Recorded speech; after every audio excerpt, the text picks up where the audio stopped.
श्रीमद् भागवत महापुराण 9वां स्कंद 7वां अध्याय। राजा त्रिशंकु और हरिश्चंद्र की कथा। श्री सुखदेव जी कहते हैं, परीक्षित, मैं वर्णन कर चुका हूँ कि मांधाता के पुत्रों में सबसे श्रेष्ठ अम्बरीश थे। उनके दादा युवनाश्व ने उन्हें पुत्र रूप में स्वीकार कर लिया।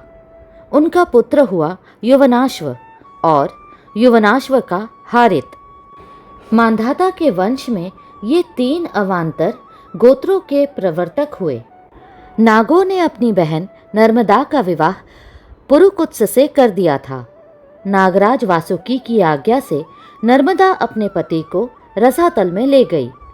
वहां भगवान की शक्ति से संपन्न होकर पुरुकुत्स ने वध करने योग्य गंधर्वों को मार डाला। इस पर नागराज ने प्रसन्न होकर पुरुकुत्स को वर दिया कि जो इस प्रसंग का स्मरण करेगा वह सर्पों से निर्भय हो जाएगा। राजा पुरुकुत्स का पुत्र त्रसदस्यु था। उसके पुत्र हुए अनरण्य, अनरण्य के हर्यश्व, उसके अरुण और अरुण के त्रिबंधन हुए।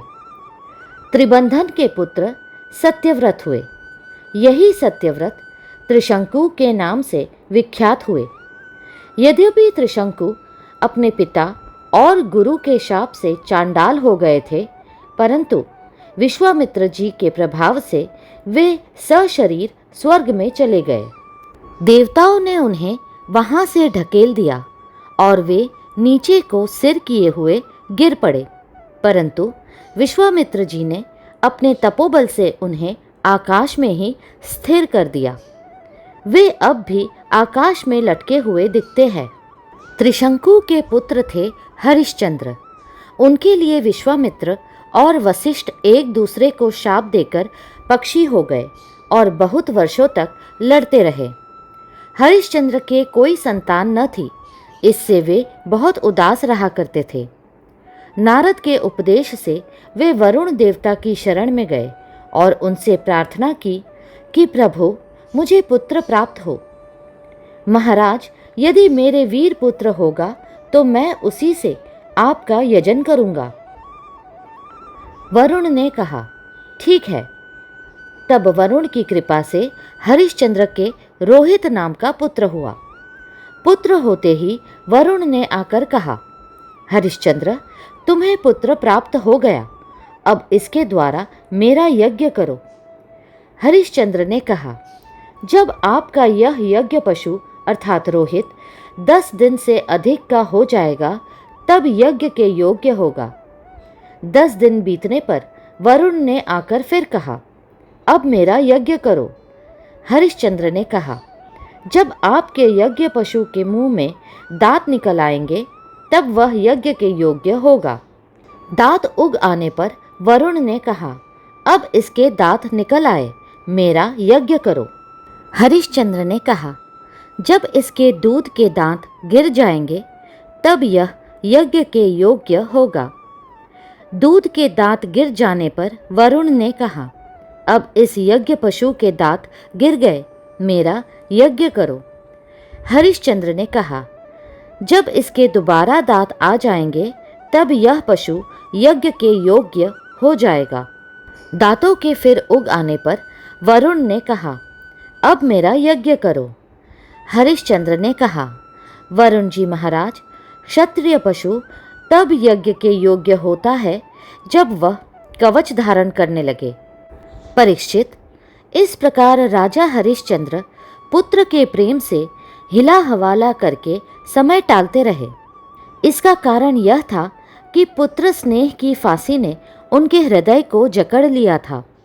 वे जो जो समय बताते वरुण देवता उसी की बाट देखते।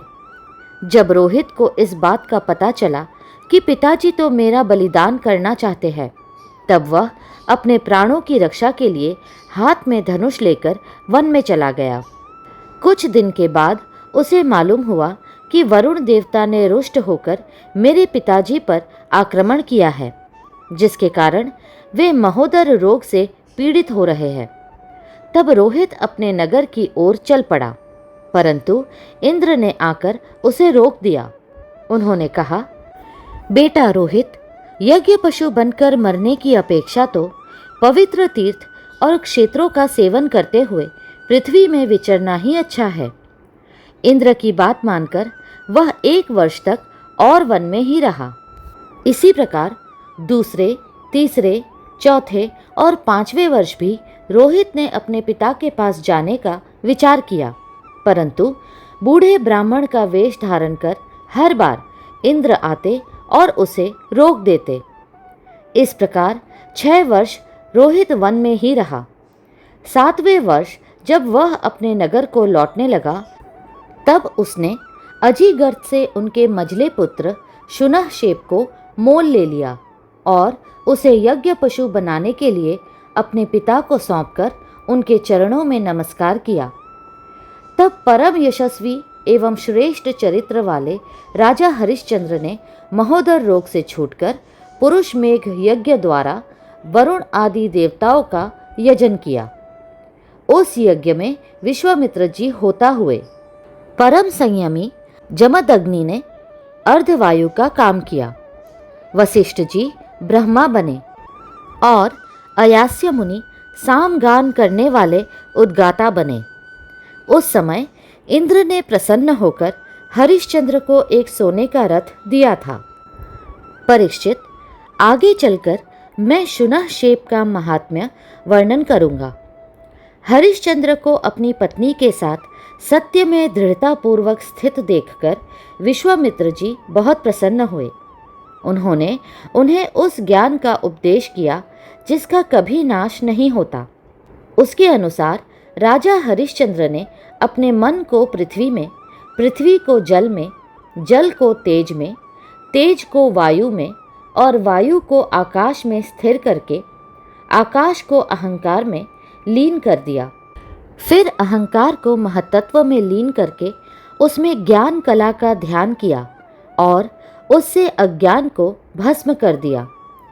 इसके बाद निर्वाण सुख की अनुभूति से उस ज्ञान कला का भी परित्याग कर दिया और समस्त बंधनों से मुक्त होकर वे अपने उस स्वरूप में स्थित हो गए जो न तो किसी प्रकार बतलाया जा सकता है और न उसके संबंध में किसी प्रकार का अनुमान ही किया जा सकता है। अगला अध्याय शीघ्र ही साझा होगा। कृपा करके लाइक, सब्सक्राइब और शेयर करें। हरे कृष्णा कृष्णा कृष्णा